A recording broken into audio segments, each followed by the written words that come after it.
What's going on, you real wives of Haddonfield? Your two favorite mates are back once again, and we have a special treat for this Halloween for you tonight. We get to talk about one of our most anticipated films of the year, Halloween Kills. But does it kill? And the answer is absolutely. Absolutely. Brutally kills. Brutally kills. This is the most kills I've seen in a movie in a long time.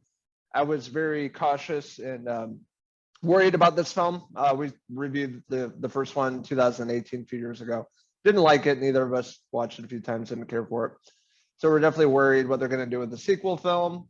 And don't worry about that because they fix all the problems I had with the first film in this movie, and it really kicks it off with a bang. That's right. And they kick off in a big way, going back to the original film in 1978 and filling in some of the blanks that we didn't see, sort of changing what happened in that film, the ending of it, and how instead of, Michael being shot by Loomis, falling out of the window and then seemingly escape, we actually see some things with Sheriff Hawkins there.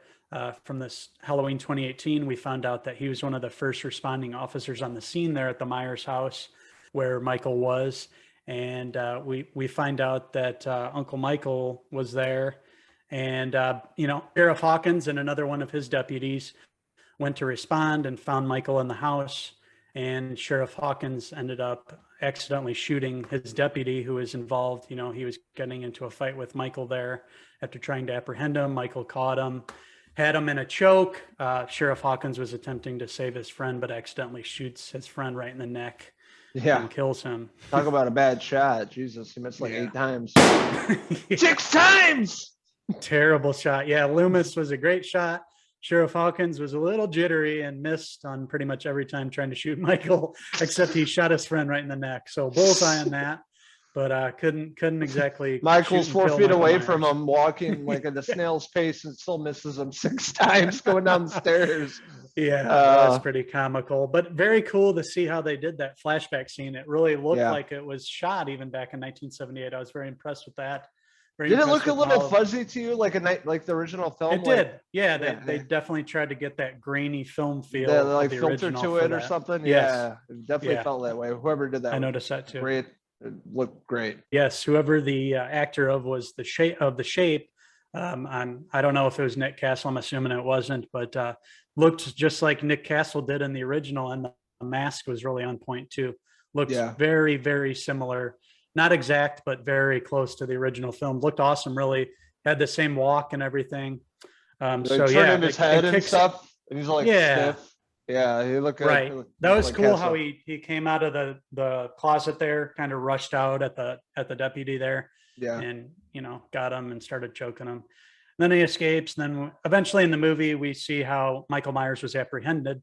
But right after that initial flashback scene, we pick up right from where Halloween 2018 left off. Of course, Jamie Lee Curtis's Laurie Strode, along with her daughter and her granddaughter, were able to trap Michael Myers in the basement and set it all ablaze. And they seemingly thought that Michael was a goner, would be burned alive. But as we all knew, Michael was going to be back. And little silly how he ended up surviving there, how he saw that. Just so happens to be that that room that they had all those weapons in had the metal gate, but also could fit a, seemingly 6 foot something man. Can just slide right in there, fit right in there, and close the metal door to be protected by the fire. But yeah, exactly. And this movie picks up right after what happens with the first film at the very end. Firefighters show up. Michael's down in there for 45 minutes, but somehow only part of his mask gets burned. His jumpsuit's fine, his mechanic suit's fine, no burns, just part of the mask. But yeah, it's a bloodbath right when the firefighters show up and are looking in the house, and the one firefighter drops, or the floor breaks because of the fire. Goes down there. Michael Myers is obviously there and just starts fucking killing each one of the firefighters. There's like 12 of them, and he just takes them out. You could tell he's gangsta pissed at this point, and he's going out to kill everybody at this point. That's what he does. This is definitely the most brutal Halloween movie that's ever been. John Carpenter hyped it up as the slasher, the ultimate slasher film. And it really is. The body count is so high in this. I actually meant to count all the kills watching it. I'm going to have to go back and actually count them or read online how many kills there are. But yes, it starts a spree right from the get-go. Michael Myers just on a brutal rampage, way, triple the amount of the first film. He just gets loose in that one. But this one, really, he just goes through Haddonfield on a path to his childhood home, where we find out that's where he is trying to get to. He has ties there. He ends up there, but he kills a lot of people on the path, including meeting up with some legacy characters, which we meet for the first time at this bar. They're celebrating 40 years after the original murders. We see Tommy Doyle, Anthony Michael Hall. We see Lonnie, Robert Longstreet. Then we see Marion Crane there, and Lindsay Wallace there, the girl who's being babysat by Laurie Strode. So we see all these legacy characters. They're at the bar, talking about how they survived Michael Myers' rampage back in the day. They have no clue that he's escaped and that he's out there, and what's happened there with Laurie Strode. They're oblivious to that, but they soon find out when they're at the bar there. Yeah, because Anthony Michael has this big speech. 40 years ago, him and Lindsay escaped. They came across Michael Myers that infamous night with Laurie Strode being their babysitter, and talking about it and how traumatized and messed up they are as adults. Dealing with this for 40 years. And they're, talking about their stories and their encounters with Michael Myers, and having Lonnie there as well. It was also very cool to see a little bit of Lonnie's backstory, more of what happened to him being bullied, and then also coming across Michael Myers on that Halloween night. So them as adults, and then this happens to be the same time when the killing spree is going on, Michael Myers returning. They see in the local news and they're pissed. They're like, no, we need to stop the evil, kill the evil tonight. That's what they do. And they get all the townspeople and they go after him. And it really starts this angry mob of Haddonfield residents banding together, and they chant, "Evil dies tonight. Evil dies tonight." So they're on the hunt. They're on the hunt for Michael. They've had enough. They've had enough of this trauma that's plagued this town of Haddonfield, Illinois for 40 years, over 40 years now. So they've had enough. They're going to take it in their own hands and try to stop Michael once and for all. Little do they know, ain't no stopping Michael. Michael's going to fucking take a beating, and he's going to come back and brutally execute everybody. Just some really inventive kills too. Some just brutal kills. We see Michael's thumbs go through eyeballs. We see the fireman's Halligan tool go through somebody's skull. The fluorescent light through the lady. We see fluorescent light through throats. Man. We see just brutal. And it lives up to the title in every way. Halloween Kills. This is really Michael's just masterpiece of killing. Yeah. So if you were disappointed by Halloween 2018's kill count, this more than makes up for it. It's more than you can ever want, and that's really what this film's all about. It's Michael just taking his revenge out on the town of Haddonfield, and then you've got the town trying to find him and end him. We do pick up at the hospital. There's a lot of scenes with Laurie Strode. Sheriff Hawkins ends up being alive. He's taken to the hospital as well. Eventually, the angry mob reaches the hospital there. They're all up there. They figure Michael's going to come to the hospital. A la Halloween 2, we get a lot of Easter eggs in this film as well from previous films. Oh, yeah. Haddonfield Memorial Hospital, obviously. All the characters. We see some things from Halloween 3, some of the masks. A lot of little nods, obviously, to the classics. But at the hospital, we see this angry mob there forming. And we notice that there's another inmate that escaped along with Michael. This little, probably not even, I'd say 5'8" guy. Looks like the Penguin from the Batman movies. And somehow he makes his way to the hospital. And the angry mob there that wants to end Michael forever mistakes him for Michael. So they're chasing this poor guy around the hospital, this, psychiatric patient who probably hasn't killed anybody in his life, and he's deathly afraid, running from this angry mob. And then you have Laurie's daughter there, Judy Greer, trying to stop everybody from killing him, but eventually the angry mob in the hospital gets to him, and he's forced to kind of jump out of a window. And then when he jumps, they realize that it's not Michael, of course. And yeah, that jump scene was pretty brutal too. When they show the body, Jeez. his bones are broken, his head's twisted, neck's broken. He's got an arm pretty much off up on the top. It's pretty brutal. All the effects and gore in this are ramped up to a 10. Prosthetics, especially, they are really top notch, especially that scene, all the kill scenes. I mean, they use practical. You're not seeing really any CGI in this film, which I absolutely appreciate. They kept it old school. I thought the whole scene with the Haddonfield Memorial was pretty good. I even like the jackets. Did you notice the jackets, Yes, like from part the original, two? Like, yeah, the original design. I think they Yeah. got those from Fright Rags. I like how they're all getting all ramped up and trying to go after Michael Myers and then finding out it's not him. 85% of the town's at the hospital and Michael's out there killing people. And Right. again, going back to Halloween 2, especially with that old couple, that the dad or the grandpa guy was the guy from Rescue Me, I noticed. Yep, Lenny Clark. Yep. There you go, Lenny Clark. Was a nod to Halloween 2 with Michael showing up in the old people's house with the sandwich. I thought that was really clever, and I liked how they threw that in. But there's a lot of those throughout the film, without spoiling too much, but just pay attention, especially if you're a huge fan of the original Halloween films, the first three at least. There's a lot of Easter eggs having to do with that. Another great part of this film is the soundtrack done by John Carpenter himself and his son, along with another guy. Really, really awesome how they brought this into a new generation and made it contemporary to the times, modernized it, but still felt like Halloween. And I was really happy with the score. There were some really tense moments, and the music really matched up to those well. I thought they did a great job on the score there. And it's nice having John Carpenter involved. He was giving his blessing to this film.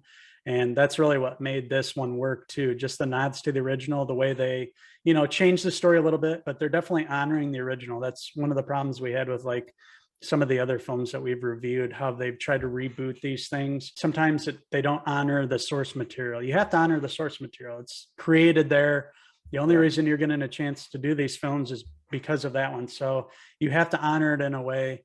And I thought David Gordon Green, and Danny McBride and everybody involved really did a good job of bringing them on board, and obviously asking them to do these scores for these movies. And just, you can feel John Carpenter in the film too. Obviously this isn't going to touch the original. You're never going to have another Halloween film touch the original. Is magic, but all these films after it are definitely in the spirit of this one. So you want to honor the legacy of the original, and bringing John Carpenter on board does that. We are definitely lucky enough to get autographs from the John Carpenter himself. Yeah. From the conventions we've been to. I just wanted to show mine off. The Boogeyman is coming. Pretty cool. We met the man himself, so that was pretty cool. Yeah, it was really cool meeting him in Chicago, and all the fans there loving all his work as much as we did, and just talking Halloween and seeing the Halloween panel as well. A panel there, and I think Tommy Lee Wallace was there with him. Tommy Lee Wallace was there as well. So was Sheriff Brackett, that's in this film. A lot of them. The girl that played Annie. Yeah, Carpenter just returning with his sons. Really created a spooky atmosphere. It had like a retro vibe to it, like Carpenter films in the 70s and 80s, but with like a modern take on it at the same time, if that makes sense. It really was great. It really elevated the scenes, especially in the hospital. I remember the like score was fantastic. Probably one of the best scores he's written in a very long time, in my opinion. I'd agree. It just really felt like old school Carpenter, and it really elevated the movie. Absolutely. It really did. And this film, it deals with the paranoia of the town, really. And this mob, who's tired of this happening over and over again. They've been terrified for all these years. The boogeyman's been haunting them all these years, and now he's back again, once again. It's really dealing with the psychology. That's what this whole story of the second movie in this trilogy of films from David Gordon Green is doing. It's dealing with the paranoia, the tension that's ramped up, and it's dealing with people being tired of being scared, and they're gonna, go out on their own, and they're going to take matters in their own hands, since the sheriffs and the cops of the town haven't been able to do anything to stop Michael all these years. They incarcerated him, but somehow he got out and he escaped, and they're tired of it. So it's, like the first film was dealing with Laurie's trauma. This is more of a film of Haddonfield as a whole, dealing with the trauma and trying to take it on head to head. Yeah, we see that through the entire course of the movie. This is people getting in the way of Michael Myers and not ending well. And I would have to guess he killed at least 50 to 60 people in this movie. a guesstimate, but it's a high body count, just from the start of the movie all the way to the end, one by one, even a group of people at the same time. One of the best shots in the movie is towards the end with him and a group of people, and it just ruthless and shows you where this character is at, you know, in his 60s. He's not stopping. He's stronger than he was before, showing that evil has taken over. He's not of this world. He's not human. Like Loomis said, he's the essence of evil. And he's unstoppable. He reminds me of like the Terminator or Jaws, you know. He can take a licking, but he's not going to ever stop, you know. You're going to have to really do something special to stop him. So we're going to see how it all ends in the next one, but it's going to take something something crazy, that's for sure.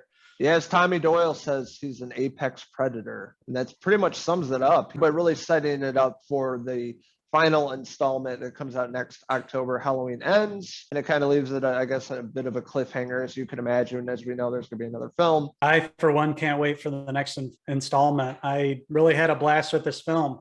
It's just Michael on a spree, going crazy. He's unstoppable, just meeting residents of the town and butchering them one by one with these inventive kills. The tension is ramped up. The score matches the tension. You really feel anxious throughout this movie. You're like, you know, where's Michael going to be next? We don't know where he's going to show up. You know, you're always looking around. Could he show up at the hospital? Is he already there? You don't know where he's at. He could be anywhere. And so many people meet their doom in this movie. So just had a blast with this one. You know, the problems of the first one that we had with it, I thought were pretty much rectified in this one. This one was exciting from the get-go. Loved how it honored the original. The flashback scenes were great. Soundtrack was great. Michael looked great. Like, he moved awesome. James Jude Courtney does a great job as Michael, as this unstoppable force. The way he moves and everything, he has Nick Castle's original mannerisms down, and he just ramps it up to a 10 in this one. He's unstoppable.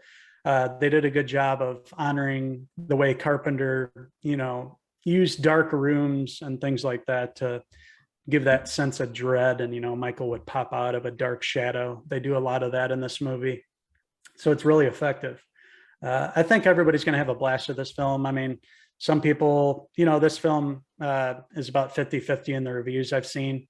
But if you're looking for Michael Myers and all his glory, you're going to get it in this film. And that's what they promised with this film. It was going to be Halloween Kills. So if you're expecting a lot of Michael Myers brutality, you're going to be given that in spades, and some great kills. And it was great to revisit Haddonfield once again this Halloween.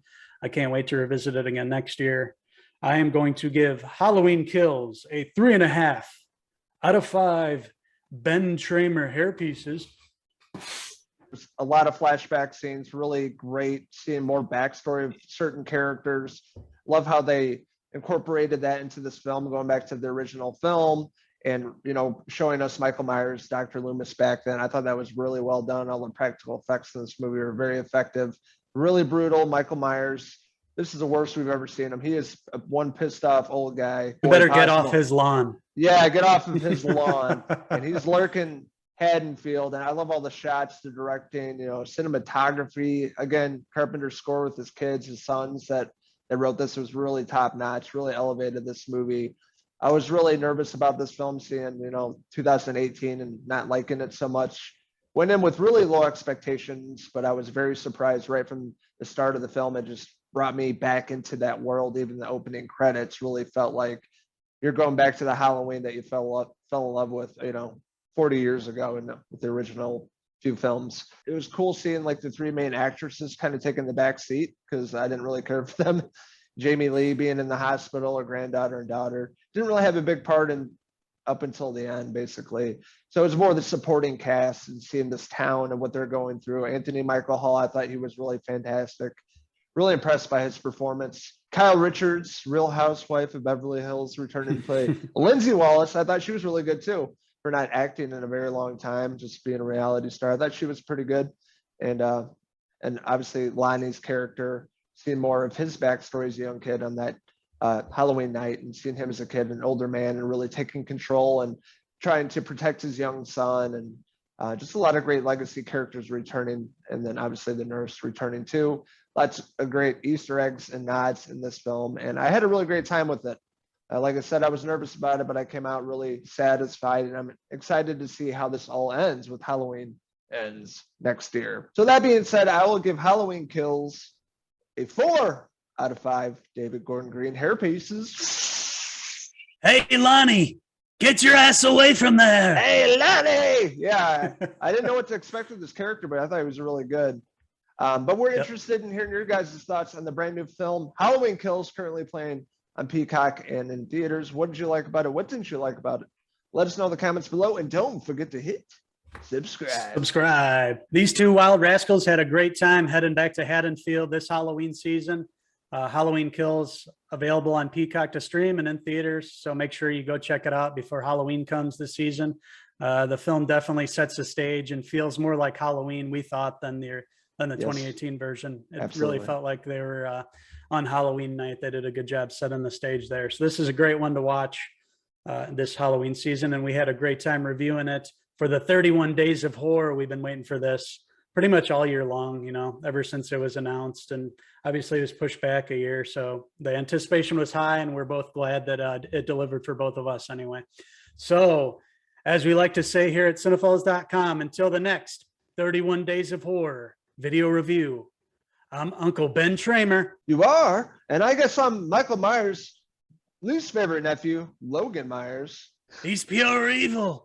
Cheers.